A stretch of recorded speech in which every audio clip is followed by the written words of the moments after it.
મકર સંક્રાંતિ એટલે શું? મકર સંક્રાંતિ એટલે ઋતુઓનો સંધિકાળ. બે ઋતુઓ જ્યારે ભેગી થતી હોય ત્યારે પોતાની સાથે સાથે નાની મોટી બીમારીઓ પણ લાવતી હોય છે. બદલાતી સિઝનને લીધે વાયરલ ઇન્ફેક્શનના કેસીસ પણ વધતા હોય છે અને ખાસ કરીને એલર્જીના પેશન્ટોને શારીરિક તકલીફો પડતી હોય છે. ચેન્જ થતા વાતાવરણને લીધે સંભવિત બીમારીઓથી બચવા માટે આહારમાં સંતુલન અને જીવનશૈલીમાં બદલાવ અનિવાર્ય છે. તો મકર સંક્રાંતિના તહેવારમાં પોતાના સ્વાસ્થ્યને જાળવી રાખવા માટે શું કરવું જોઈએ તેના વિશે ડોક્ટર જય સોની શું કહે છે, સાંભળીએ.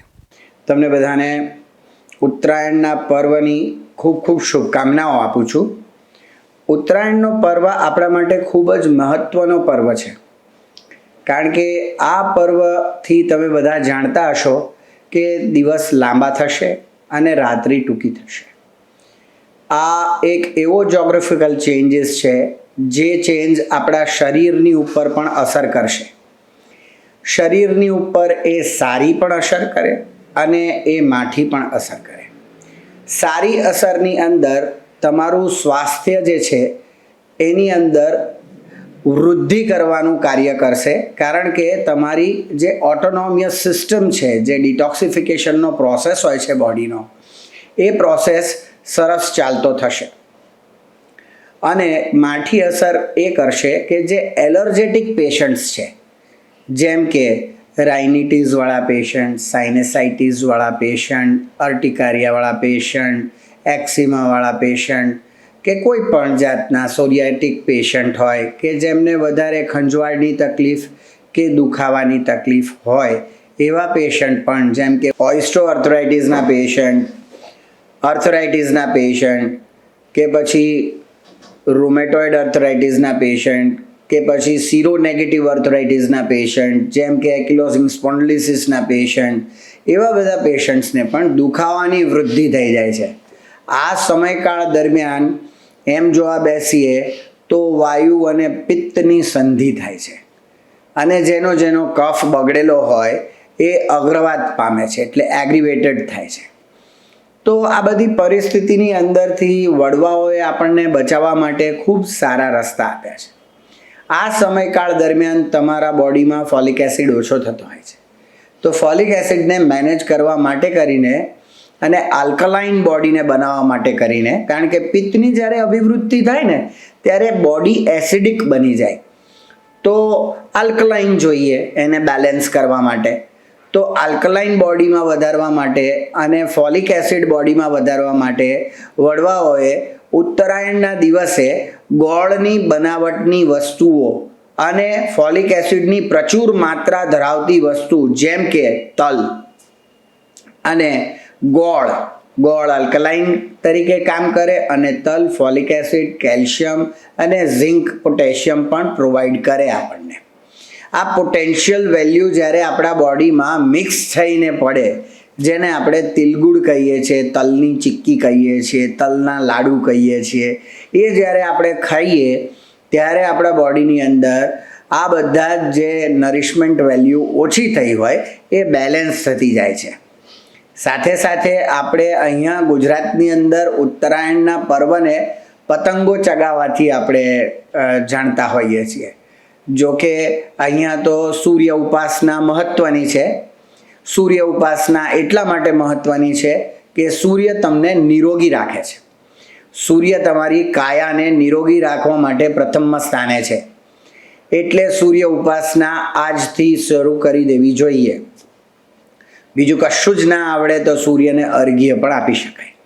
એનાથી પણ તમને સૂર્યના કિરણો જ્યારે મળે છે ત્યારે યુવી પ્રોટેક્શન તમારા બોડીને મળે છે, યુવી રેઝ મળે છે, અને એનાથી સવારના સમયે જ્યારે તમે આ ક્રિયા કરો તો તમારા બોડીની અંદર વિટામિન ડીની અભિવૃદ્ધિ થાય છે.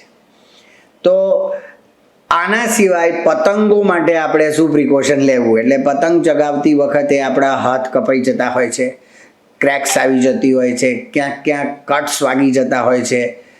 તો એ શું કરવું એના માટે આપણે?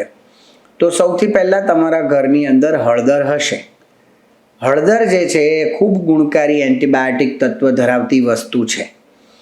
તો એન્ટીબાયોટિક તત્વ એની અંદર હોવાના કારણે પ્રિકોશનલી તમારે શું કરવાનું છે કે પહેલેથી જ એક હળદરની પેસ્ટ બનાવીને રાખવાની છે. એને પાણીની અંદર પેસ્ટ બનાવી શકાય. જ્યારે વાગે ત્યારે એની ઉપર લગાડી દેવાય અને જેવું કોરું થઈને ભરભર થઈને નીકળી જાય કે તરત જ તમે બીજી કોરી હળદર એની પર ભભરાવી શકો ને દબાવી શકો, જેથી કરીને વાગેલા ઘાની ઉપર જેવું એ દબાશે તો એને ઇન્સ્ટન્ટ હીલિંગ મળવાનું ચાલુ થઈ જશે. આ સિવાય જો કોઈને મોઢા ઉપર વાગ્યું હોય કે આ સિવાય કે જો કોઈને એવી જગ્યાએ જ્યાં ડાઘો રહી જાય એવી જગ્યાએ વાગ્યું હોય તો તમે તાત્કાલિક હળદરને ચારોળીની અંદર કૂટી એકદમ બારીક કરી એની અંદર થોડું પાણી ઉમેરવું પડે તો પેસ્ટ બનાવવા માટે પાણી ઉમેરી અને ત્યાં લગાડી દો. જેમ કે મોઢા પર દોરો વાગ્યો કે જેમ કે કપાળ પર દોરો વાગ્યો કે જેમ કે કોઈ દેખાય એવી જગ્યા પર દોરો વાગ્યો છે તો એ જ્યારે લેપ લગાડી દો તમે તો ધીમે ધીમે જેમ જેમ ઘા ભરતો જશે તેમ તેમ ડાઘ પણ નીકળી જશે, ડાઘ પણ રહેશે નહીં. આ સાથે તમને બધાને મારે એમ સમજાવવાનું કે આ પર્વની અંદર આનંદ પ્રમોદ થાય એવી ભાવના રાખવી, કોઈને નુકસાન ના થાય એવી વસ્તુ ના કરીએ, કોઈ પણ એવી દોરીઓ ના વાપરીએ કે જે કોઈના ગળા કે મોઢા કે આંગળા કાપી નાખે, કોઈ પણ એવી જગ્યાએ ઊભા રહી અને પતંગ ના ચગાવીએ કે જે આપણે ભાન ભૂલી અને નીચે પડીએ તો મા બાપને દુઃખ થાય, સ્વજનોને દુઃખ થાય. સ્વકાળજી સાથે ઉત્તરાયણનો પર્વ મનાવીશું. સારી વાનગીઓની અંદર તલસાકડી તો ઉમેરીશું અને નવા શાકભાજીઓની અંદર જે શાકભાજી આવે છે એના દ્વારા અત્યારે ઊંધિયું બને છે. ઊંધિયું એક સારી વાનગી છે. જે સારી વાનગી એટલા માટે કહું છું કે એની અંદર તમામ પ્રકારના શાકનો સમાવેશ થાય છે. જે કોઈ વ્યક્તિ સ્વસ્થ સ્થિતિની અંદર છે અને એને કોઈ પણ જાતનો રોગ કે બીમારી નથી તે જો નિયમિત રૂપે આ કાળ દરમિયાન ઊંધિયાનું સેવન કરે તો એને સ્વસ્થતા કાયમ રહે. પણ ઊંધિયું બનાવવા માટે માત્ર તલના તેલનો ઉપયોગ કરવો અને એ પણ કાચી ઘાણીના તલના તેલનો જ ઉપયોગ કરી શકાય. આ ખાસ વસ્તુનો ધ્યાન રાખવું. આ સાથે હું મારી વાણીને વિરામ આપું છું. તમને બધાને આ આનંદના પર્વની શુભેચ્છા પાઠવું છું. કાળજી લેજો, સારી રીતે ઉત્સવ ઉજવજો. નમસ્કાર.